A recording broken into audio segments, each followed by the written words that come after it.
Duweye adduun arkayskuraye inbagoor ogey ka goosanay maalintaan go'een ka soo galbado igurmo nabow nagacan qabo yaa rasuulallah qud biyadi yaa xabiiballah qud biyadi yawm alfarqi ruuxi wal jasadi jullana binuuri wal madadi maalmahan dambe waxaynu u jeednaa wax lagu sheegay nashiida mise qasiida oo lagu leeyahay waxa lagu soo qaaday bilaa muusig cod aad u macaan ee lagu soo qaaday haddaba erayaasha inimadan ay qaadeen waxaa ka mid ah maalinkan soo dhimana ee naftana laga qaado dunida ka soo tagnaa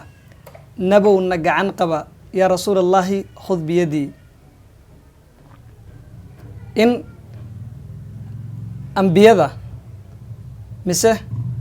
qof kale oo dhintay oo saalixiinta ka mid ah la aamino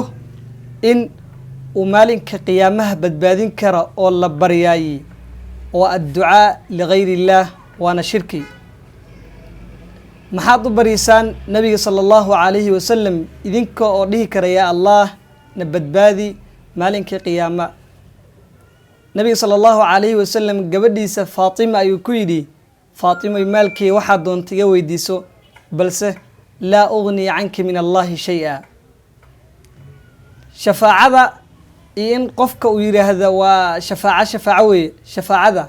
ilaahay subxaanahu watacaala qofkii uu ogolaado oo u idmaayay ayaa loo shafaaco qaadaa rabbi sareye wuxuu yidhi wakam min malakin fi samaawaati laa tugnii shafaacatuhum shay-an إلا من بعد أن يأذن الله لمن يشاء ويرضى marka in la baryo ilaahay subxaanahu watacaala keyrkiisa waa shirki weeyaan ilaahayna wuxuu yidhi walaa tadcu min duuni illaahi maa laa yanfacuka walaa yaduruk fain facalta fainaka ida min alظaalimiin ha barin ilaahay subxaanahu watacaala sokadiisa